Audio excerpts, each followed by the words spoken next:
All right, hello everybody. My name is Alyssa Sarmiento and I'm part of the webinar team here at AppDynamics. I wanted to welcome you to today's webinar, which is titled Winning the Battle for Customer Loyalty in the Digital Age, featuring our guest speaker, Alex Clement from Harvard Business Review Analytic Services. A few housekeeping items before we get started. First, I am obligated to share this legal notice slide, so note that the material presented today is proprietary information of AppDynamics, and no part of the materials may be reproduced, distributed, communicated, or displayed in any form without prior written permission from the company. So there's that, and now we'll continue on.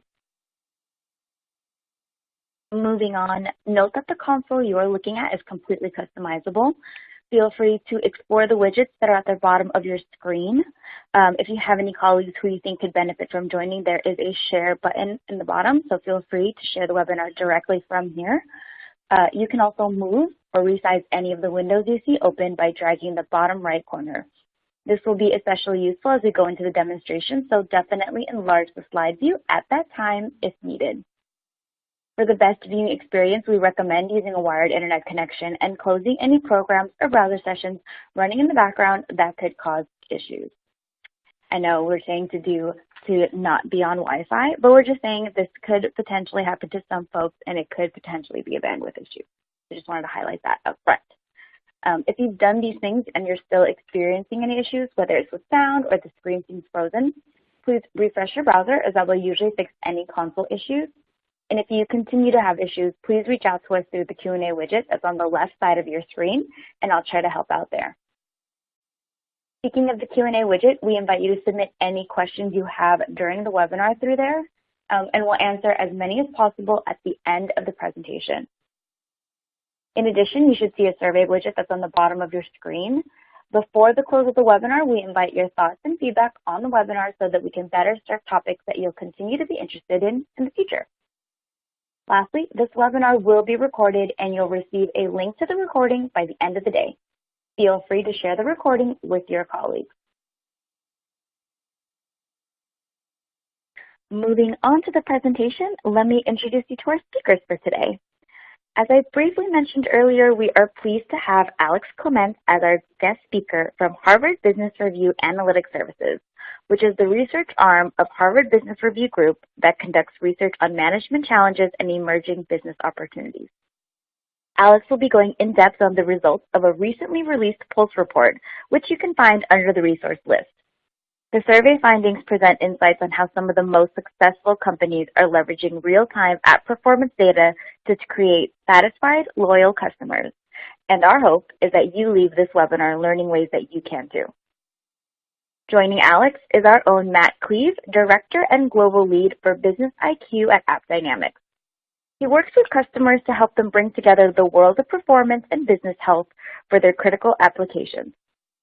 Today, he'll share how AppDynamics specifically can help you leverage real-time business and app performance data to win customer loyalty. And with that, I'll hand it over to Alex. Thank you, Alyssa, for that introduction and for the opportunity to join the panel. And many thanks to everyone for tuning in today. We want to make the best use of the time that we have, and since that time is limited, I will get right to the survey findings of our report called Using Real-Time Data to Drive Deep Customer Loyalty. The objectives of the survey are to describe current priorities with customer loyalty, to assess the extent to which companies are using data, apps, and metrics to improve their customer experience, to identify a subset of leaders in customer loyalty, and to provide some recommended best practices. First, let's look at the respondent profile. Starting at the top of the globe, there were 339 respondents, all from organizations with 100 or more employees, who are also knowledgeable of their customer experience software and apps.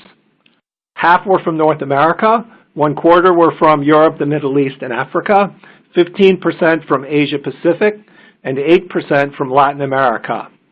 Respondents were split fairly evenly between large and mid-sized organizations, with 56% from 1,000 or more employee organizations and 46% from 100 to 999 employee organizations.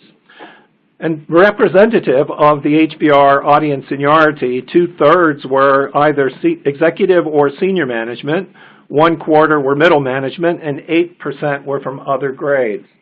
In terms of function, 1/5 were executive or general management, 1/5 were from sales and marketing, 10% were from the IT department, and 10% from R&D, product development, 7% each from strategic planning and from risk management, and all other functional areas were either 6% or less.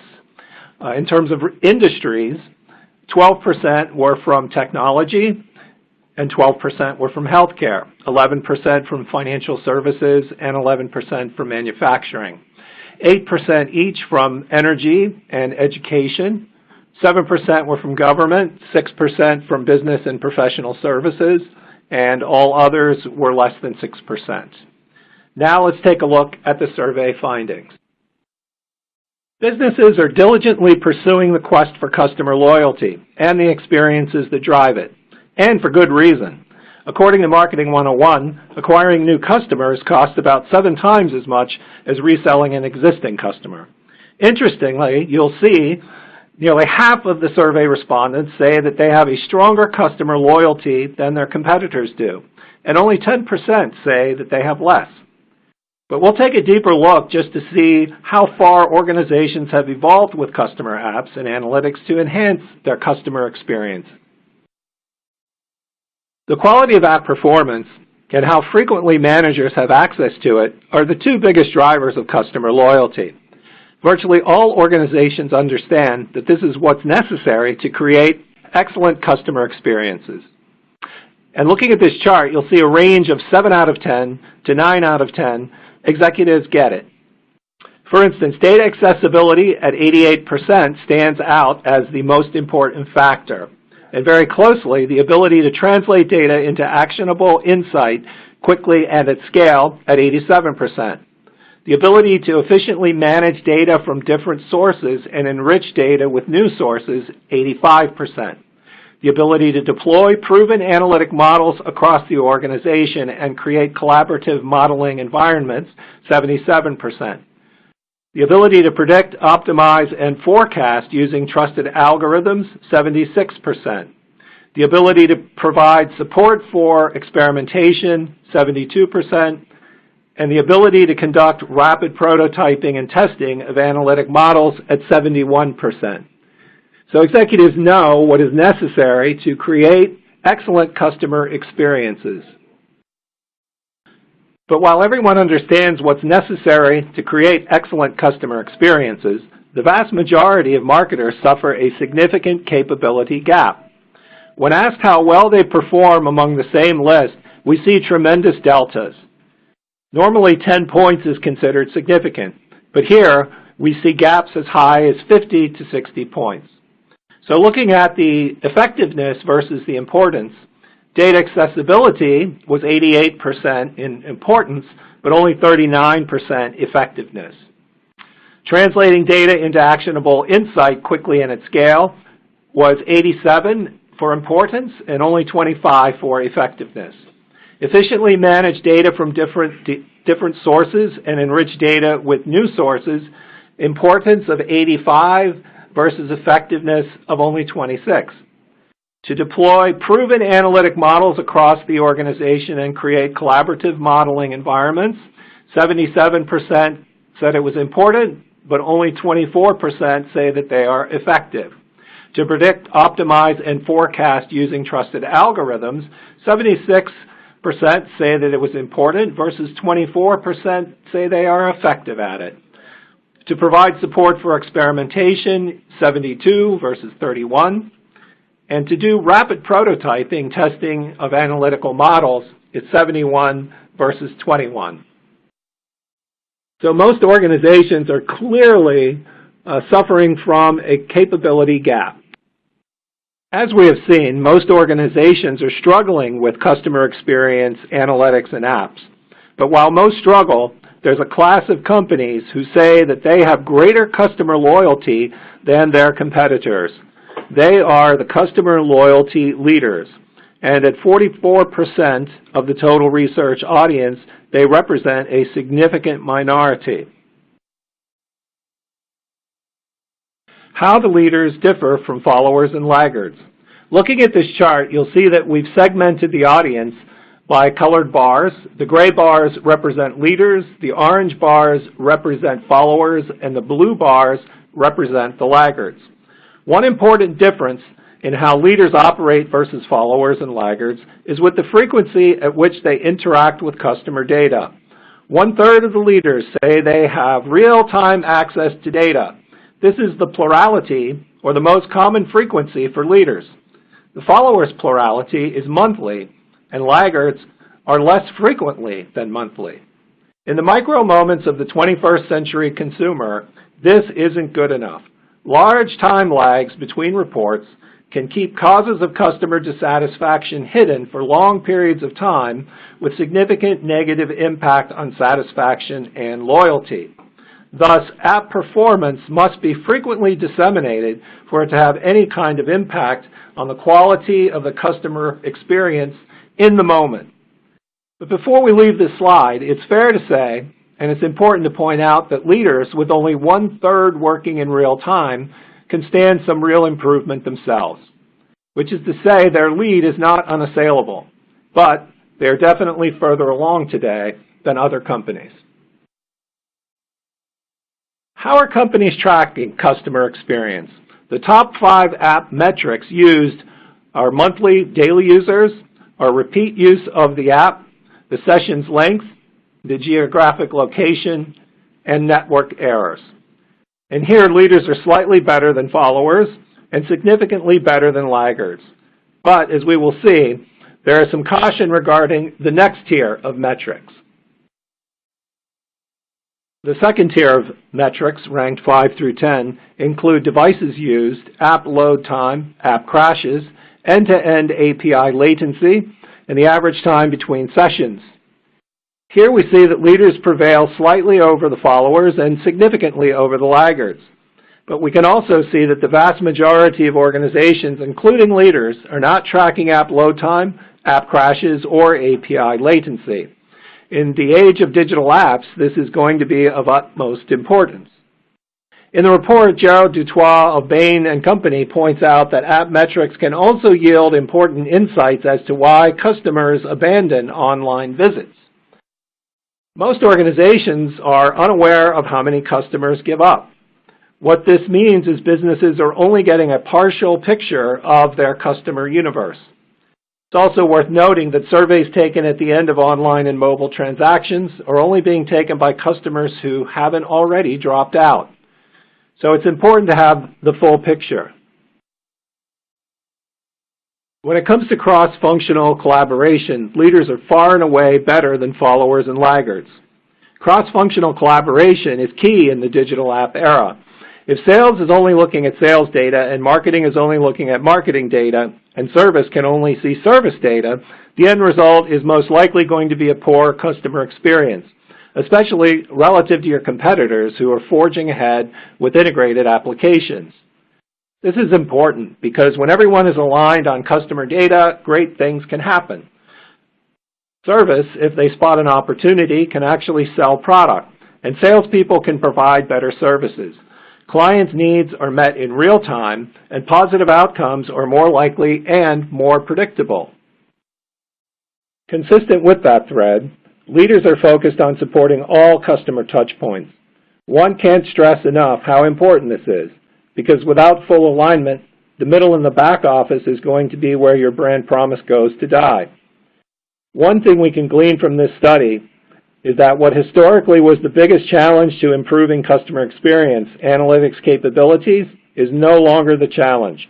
Instead, management silos and processes that prevent organizations from acting on data swiftly should be moving to the front and center of the corporate agenda. So who are the leaders in this study? In terms of industries, the leaders came from technology, media, and manufacturing sectors, while the laggards were from the energy and utilities sector as well as consulting and professional services. So what makes leaders more successful? According to the survey, leaders have much more frequent access to customer experience data, and often in real time. As a result, they are better at tracking customer experience performance. They place the same level of importance on the middle and back end as the front end of the organization, involving more functional areas to assess and improve customer experience. Leaders are connecting product development, sales, service, and operations to acquire direct customer feedback. Today, alignment of cross-functional teams is paramount. This is because these teams can quickly discover the causes of performance issues, particularly those that cross organizational silos, and address them in real time. In a hypothetical example, IT might be under pressure to accelerate and shorten page loading time, but marketing may be after more robust functionality, and that will likely affect speed. So these two things are at odds with each other, and IT and marketing teams wouldn't be likely to resolve these conflicts independently of each other. In the report, there are a couple company examples. IKEA is one case you'll find, and they're a clear leader with data apps and customer experience. They are currently using real-time app metrics to monitor the entire online experience. They are tracking app performance, like crashes, and transaction performances in online sessions. They're using algorithms to predict performance of each app at the business transaction level. And when conversion rates decline, they can see what operational issues fall outside of normal levels and make adjustments. This is particularly useful during peak periods like Cyber Monday, where they were able to keep online friction minimal through that hyper-selling period. Going forward, they will be able to tie these metrics to business KPIs, including conversion rates of online prospects to online customers.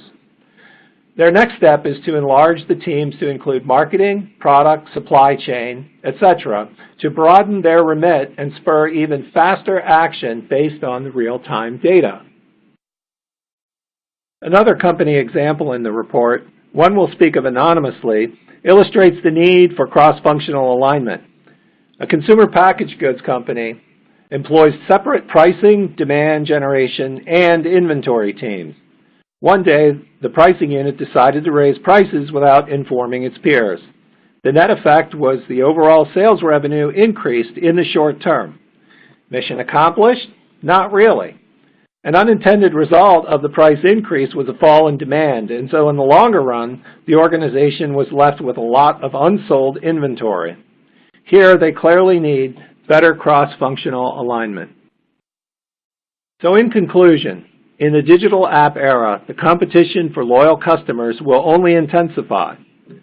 Organizations hampered by silos will likely disappoint customers by creating inadequate experiences and taking too long to fix them.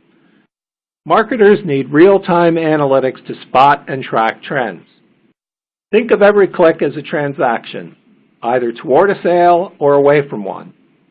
And product teams need to be able to act quickly to know how their products perform, to be able to continue to meet customers' needs and stay ahead of competitors. And lastly, success today does not guarantee success in the future. Thanks to AppDynamics for sponsoring this research report. And thanks to everyone for listening. I am now going to turn the mic over to Matt Cleve, but I will be available for Q&A at the end of the program. So take it away, Matt.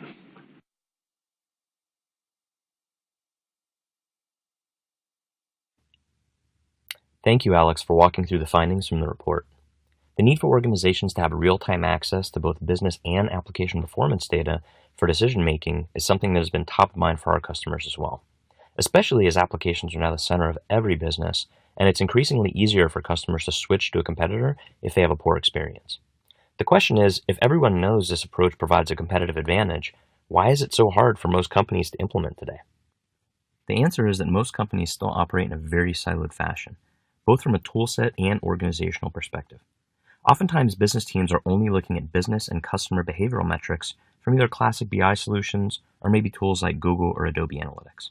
If a metric like conversion drops, it's often seen a few hours or days later, sometimes without actionable insight. Are users abandoning because of a performance issue? or maybe because a competitor ran a new campaign. Likewise, when technology teams are monitoring application health, they often don't have clear visibility into how performance is impacting end users. If an API is having errors, is it only impacting a small number of users? But maybe all those users are platinum customers buying premium products. This is the problem AppDynamics is seeking to address by facilitating collaboration between technology and business teams to drive better results and ultimately provide the best customer experience possible. First, we start by putting the wealth of technical performance metrics we collect from the front end to the application server down into the infrastructure, network, and database layer into a business transaction framework. An example of a business transaction may represent something like a customer who's adding something to a shopping cart on an e-commerce site. That could be powered by a multi-cloud environment with many different containers, microservices, queues, database calls, etc. When an issue happens with add to cart, we can quickly pinpoint the cause in a very complex environment with only the impacted technical components, but it's always translated into how it's impacting customer functionality through the business transaction. But technical metrics put into the business transaction framework is not enough to drive actionable customer insights. AppDynamics also has the ability to extract business metadata in real time and correlate it to individual transactions flowing through an application. For example, for a book flight transaction on a travel site, we might want to collect more information, such as who is the user, what kind of ticket are they buying, and for how much, and what tier of reward status do they have. This data can be used to build data visualizations and dashboards, and also drive automated alerting with actionable insights so you can improve customer experience through both a drag and drop ad hoc analysis and a deep query language. Let's walk through an example of how AppDynamics customers, like IKEA, are leveraging the platform with business and application performance data to drive great customer experiences in real time. We'll start on a dashboard that outlines the overall health for our AppD book e-commerce site. Notice the top metrics we are tracking are not app performance, but are sales and conversion, which are the business goals for the application. We've been notified through an automated alert that both metrics are down for this time in the day, as we see compared to our baseline. To understand what might be causing the drop, we've mapped out the customer journey for buying products on the site. Customers add products to their cart, they check out, they make payment, and finally get an order confirmation. On the left, we see a funnel view, which shows how many user sessions are converting or abandoning at each step. This view looks similar to marketing analytics solutions, but also provides an overlay of the application health at each step, so we can see if abandonment might be caused by poor user experience. It looks like that's the cause for us, but alternatively, we might see that business metrics are impacted and there's no associated application performance impact, which could indicate that we have a pure business issue and it keeps our technology teams focused on innovating versus troubleshooting. This view allows for much tighter collaboration between technology teams who typically lack this type of visibility and business counterparts who can see things like conversion but not performance impact. On the right, we see a breakdown of both business and application performance metrics at each step in the journey. Yellow indicates a potential issue that's ramping up to be a problem, while red indicates a critical issue. AppDynamics can alert on both, ideally to help you identify issues in real time before they have serious customer impact.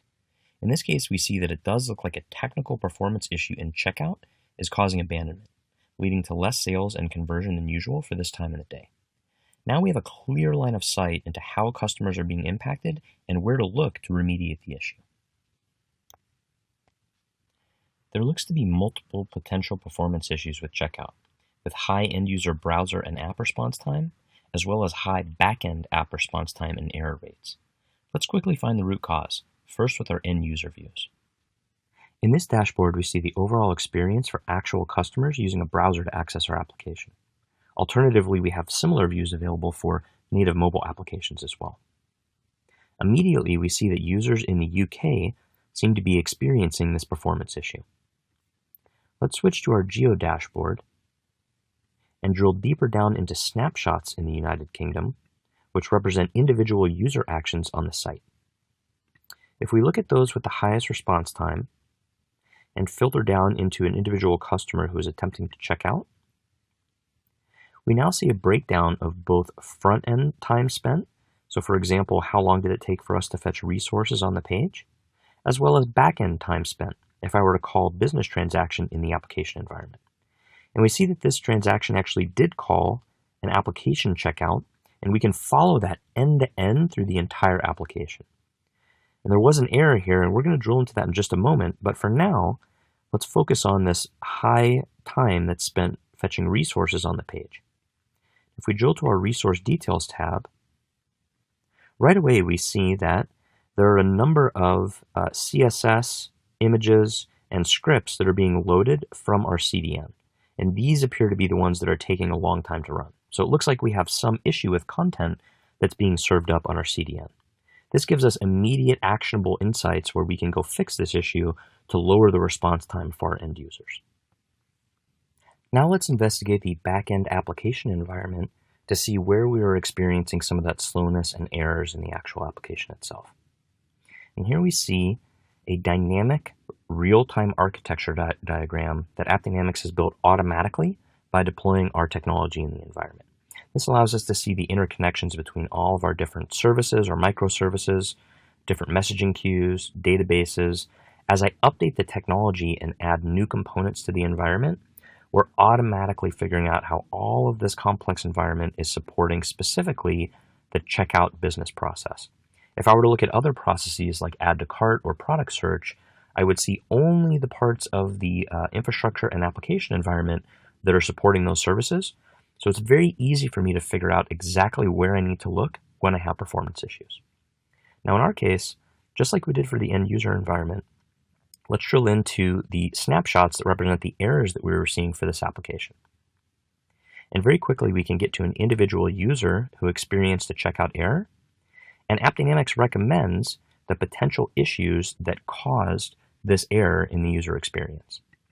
If I click here, I can see that there was a server exception when I reached out to this third-party service that's supporting my loyalty program. So it looks like there's certain kinds of loyalty customers that are actually getting an error that's not allowing them to complete the checkout process. Now this particular issue is due to an exception, but if we have a more complex issue, like a slow database call or some kind of threaded activity that's blocking the service, I can actually drill down into code level detail, and I can see exactly where time is being spent in the code, what kind of service calls are being made, and I can click on each of these. If I had a database call, for example, we could drill down and see the actual details of that database call or HTTP call for more advanced troubleshooting. So I've got really clear visibility end to end all the way down into the code level to see where exactly I'm having issues in the application environment and fix those proactively before it starts to have a major customer impact. So now that we've solved the technical issue that was causing poor performance and abandonment on the site, we also want to pivot and look at which customers were impacted by those performance issues. So here AppDynamics, above and beyond just providing the technical details, can also look at the correlated business impact of application performance. And here we start to see that we filtered this data set only to e-commerce, our checkout transaction, and only users who experienced an error, which we know led to abandonment on the site. We can see exactly how many customers there were and the potential revenue that we lost from those customers. Now, we also can see which products they were attempting to purchase and what kind of loyalty status they were, in addition to some kind of unique customer identifier so we can reach back out to these customers. Now, in your case, you may not use an actual email address or something that you may consider sensitive information. AppDynamics won't collect that automatically and give you the option to collect something more like a unique customer identifier that only means something to your organization. But the idea is that we can reach back out to these customers, and all of this information, although we have a more powerful query language for advanced users, our philosophy is that we don't want that to be a bottleneck for adoption.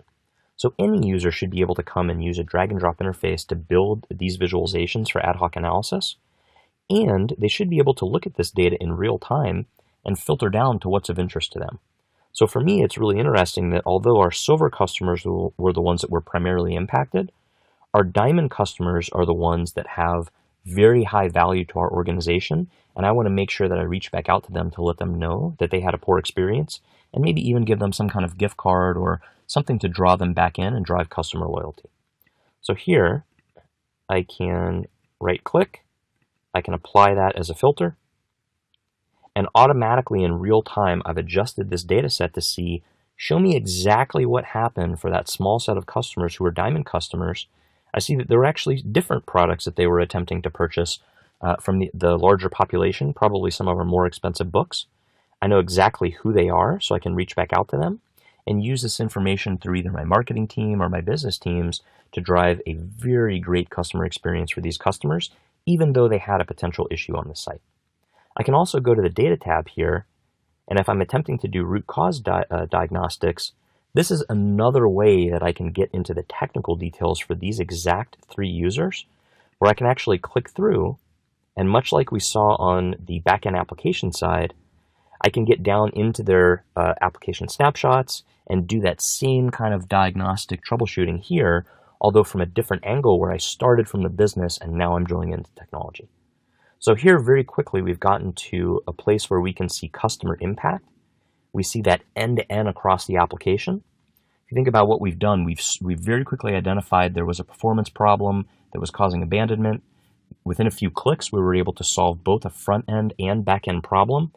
And we were also able to get the business context of who is impacted so that although we fix this for users who are coming in the future, we can reach back out to these users who have already been impacted and make sure that we drive customer loyalty by giving them either a discount or something that's going to let them know that we really care and value their loyalty, and we're working very proactively to fix those issues.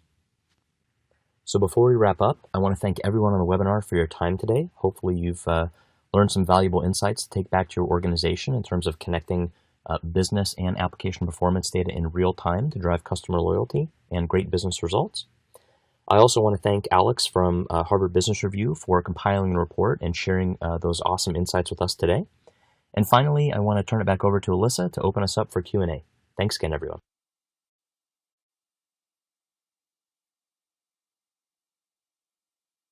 Awesome. Thanks, Matt, for that great demo, and thanks again, Alex, for sharing your insights. So as Matt mentioned, this does take us to the Q&A portion of the event. We'll answer as many as we can in the next 10 to 15 minutes or so. We do have a few that is already in the queue that came in during the webinar, but please feel free to continue submitting any questions that you think of. And if we happen to run out of time, or if we feel that if a question may not be appropriate for this larger audience, we'll definitely reach out offline. So we just want to make sure everybody will get their questions answered. So let's get started. The first question is a good one for you, Alex, that came through. It says, in general, how much is an organization's culture a predictor of success? How does an organization take a first step if its culture is overly siloed and if a department's objectives are not linked to other teams? Alex, you may be on mute. Oh, sorry. Yeah, hello. Hello. Yeah, that's a great question, and the answer is culture is very important. It's paramount, and some suggestions that I might be able to give is really being able to start at the top of the organization. This notion of walking the talk, as they say. You need role models at the top of the organization, advocating and leading change. One of the problems is it might be common that IT or central analytics, function or department might own this particular project, but what you really need to do is to make business more accountable. So ownership, shouldn't be kind of in that one silo. It should actually be at the top of the business units and make the top executives responsible. Being able to track and facilitate adoption, I think, is key. Just the same way that we're talking about kind of monitoring app performance, you also can track the organization's performance. And maybe one other thing is to provide incentives for change, for these cross-functional departments working together. I hope that's helpful. Great. Thanks, Alex. Okay, the next question is for you, Matt.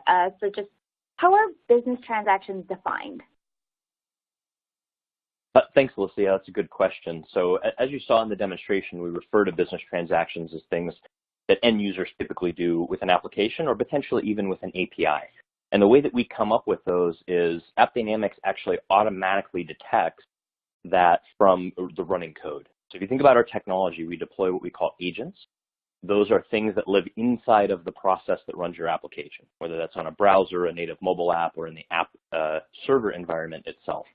And our agent knows how to detect the entry points into the code for where business logic typically starts. And that's how we know to define something like checkout, for example. Now, out of the box, we will define all the entry points into the application. And then from there, you can absolutely configure it. So you may find that, certain business transactions are maybe things like health checks or things that are less critical. So there is some UI-based configuration that you can do to map those, but those are mostly things that we do out of the box. Great, thanks, Matt. Another one for you. Can we create constant baselines from previous data?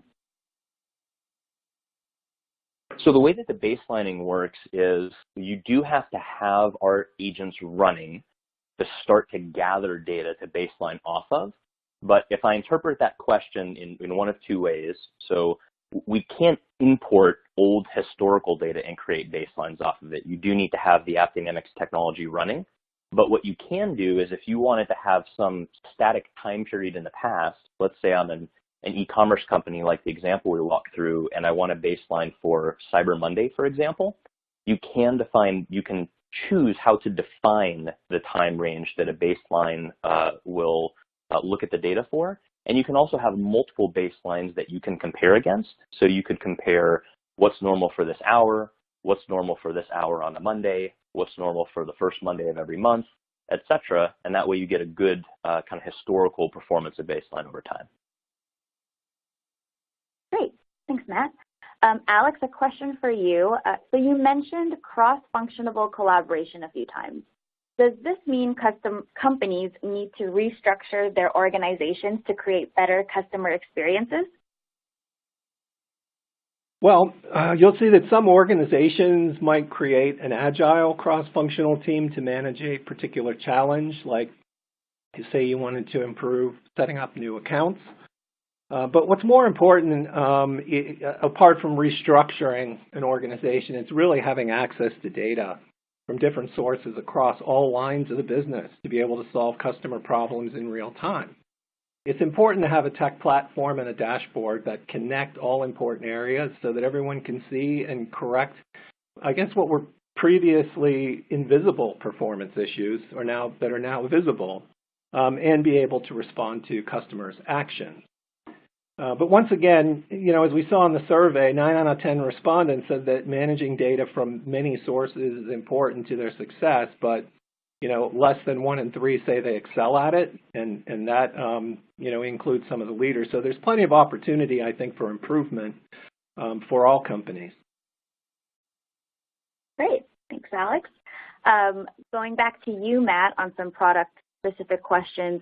Do you have problems with looking into apps running on services like AWS or specifically C2S?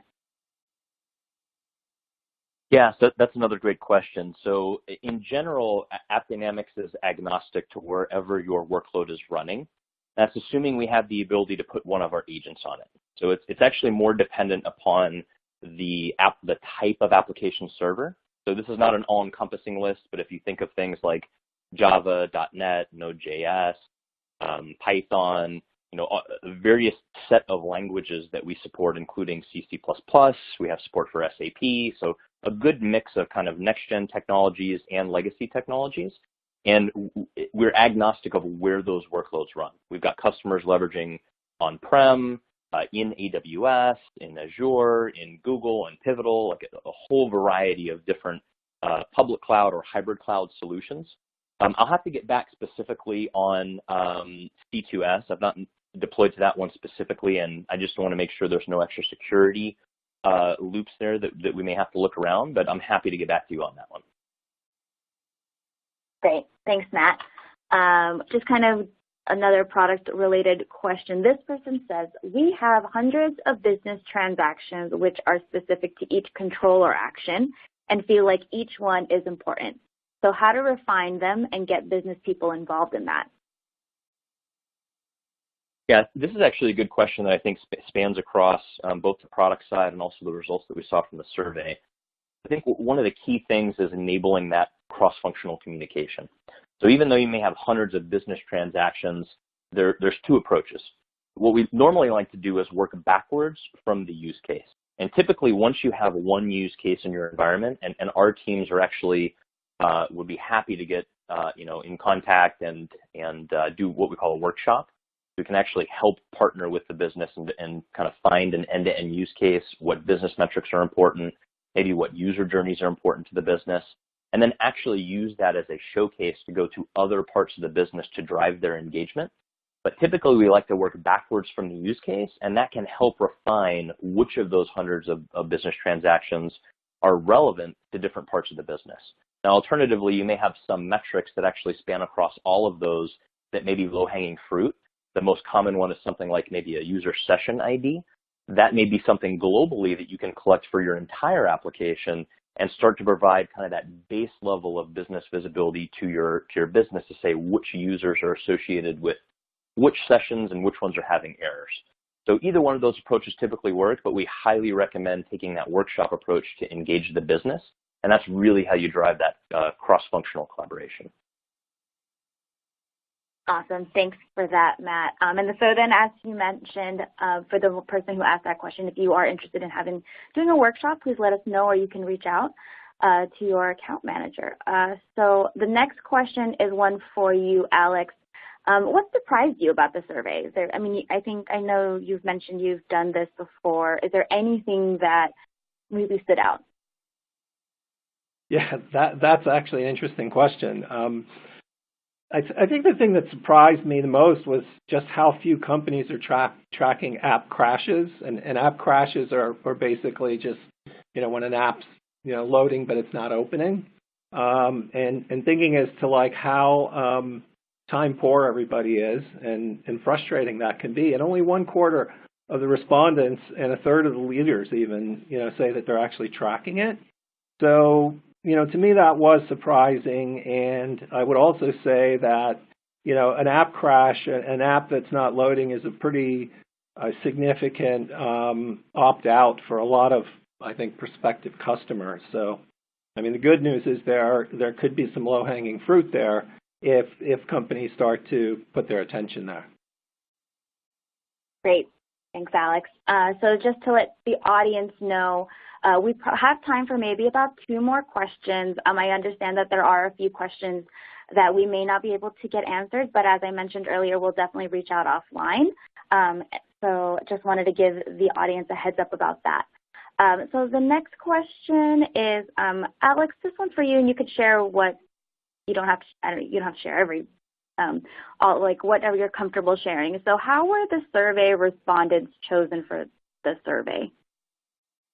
Oh, yeah, no problem. So there's a global panel of executives, a research panel that Harvard Business Review created more than 10 years ago. And so this global community of executives have registered to be part of the panel. And so what we do is, with a pulse survey, we don't do a whole lot of pre-selectivity, but what we do is include some filter questions.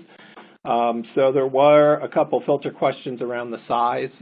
So what we wanted to do was to focus on mid-size and large companies. So companies that had fewer than 100 employees were filtered out.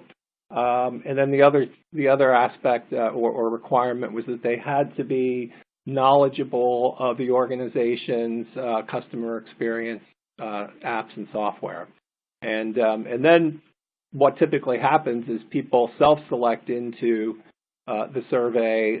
Since everybody's crazy busy and nobody has a whole lot of time to do things voyeuristically, we tend to end up then with the right people. And so I kind of ran through that one slide at the beginning that showed exactly who those executives are. It's a fairly senior global panel. Perfect. Thanks, Alex. And I think, so this last question, I think, is just a good one to end with. So, Matt, how long does it take to get started with Business IQ? Yep. So assuming that you have, and actually even if you don't have the core AppDynamics technology deployed, the first step is really to deploy our agents. If you've already done that, very quick to get started with Business IQ. If you haven't, most of our customers do that even in something like a proof of value in a matter of hours to days. And a lot of that just depends on the availability of resources on the customer side. The great thing about Business IQ is that once you have those business transactions enabled, in 99% of the cases, there's no code change required to your application to collect that business metadata. So really the time barrier is less on configuration. Again, I've worked with many customers to get business metrics into the application in a matter of hours or even less. Most of it is actually in enabling the cross-functional communication to make sure we're gathering the right business data. And that's where I would highly encourage you to reach out to your local AppDynamics team. We're great at helping facilitate those workshops. And we've worked with many customers for the first time to really bring business counterparts, marketing counterparts, and IT together in a workshop for a few hours and immediately start to get value in surfacing up some of those metrics for one use case. And then we can use that one, obviously, to iterate from there and make it even more valuable to other parts of the organization. So very quickly is the answer to that question. Awesome. Thank you, Matt. And thank you, Alex. So that does conclude the Q&A portion of the event. I just want to thank the audience for all of your great questions. And so again, I understand we haven't gone through all of them, and so we'll reach out offline for sure. But before we fully close, I just want to quickly remind everybody in the audience that there are the resource links that are available on your console. If you haven't moved things around, they are on the left side of the screen. And so just want to highlight a few things before we close. As once we end the webinar, your screen will totally refresh and just show the survey. So if you want to click through any of them, now would be the best time to do that.